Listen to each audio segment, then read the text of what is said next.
धन्यवाद माननीय, आपने महत्वपूर्ण विधेयक पर बोलने का मुझे मौका दिया और सबसे बड़ी खुशी की बात मेरे लिए है कि हिंदी प्रेमी आप बैठे हैं चेयर के ऊपर। अभी काफ़ी इस विषय के ऊपर चर्चा हुई। माननीय सांसद हमारी एक बोल रही थी कि केवल मात्र नाम बदलने के लिए ये विधेयक रखे गए हैं, अंग्रेजी की बजाय हिंदी नाम कर दिया गया है। मान्यवर, देश का दुर्भाग्य ये रहा कि आज़ादी के बाद नाम ही नहीं बदले गए।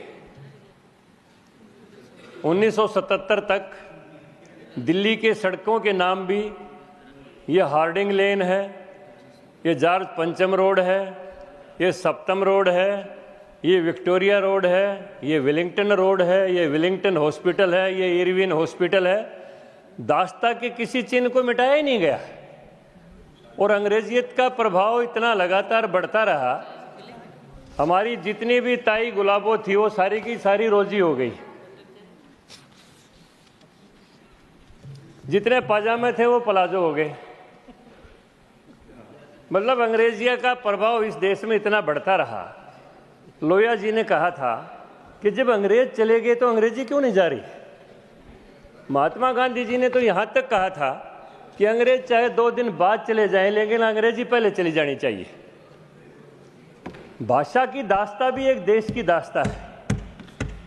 हिंदी हमारी आत्मा है, हिंदी देश का गौरव है, केवल मात्र भाषा नहीं है।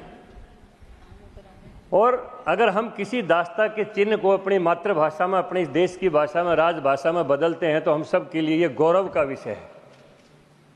अब अगर हम हिंदी के नामों का अंग्रेजी में गूगल पर देखने लग जाएंगे तो एक जगह एक टिप्पणी आई हुई थी, लो पुरुष का गूगल के ऊपर देखा तो उसने कर दिया स्टील मैन।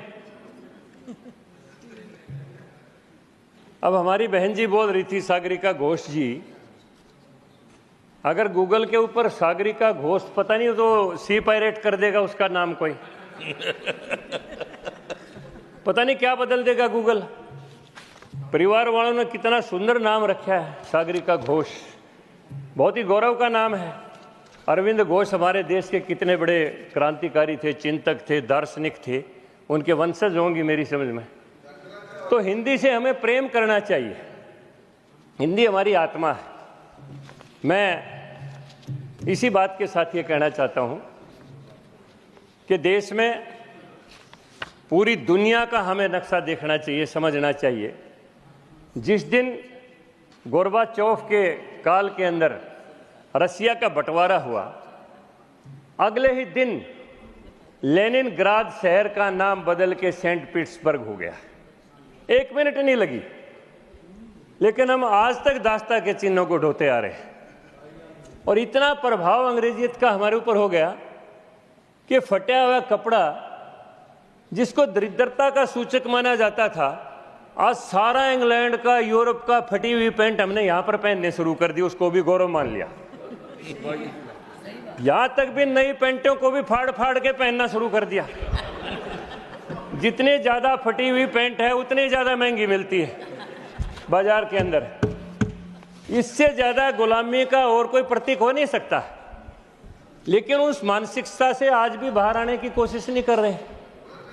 जब पार्लियामेंट की डिबेट को अगर मैकाले की आत्मा देखती होगी, सुनती होगी, तो बड़ा खुश होता होगा, क्योंकि मैकाले ने ब्रिटिश पार्लियामेंट में ये कहा था।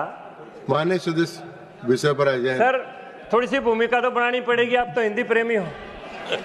इतना बड़ा प्रेम आप मत करो, आप विषय पर आ जाओ। तो उन्होंने एक बात कही थी कि अगर किसी देश को दास बनाने के रखना है तो उस देश से उसकी भाषा छीन लो। अगर वो अपनी भाषा से कट जाएगा तो अपनी संस्कृति से कट जाएगा, अपने साहित्य से कट जाएगा, और भाषा, साहित्य और संस्कृति से कट जाएगा तो फिर अपनी राष्ट्रीयता से भी कट जाएगा।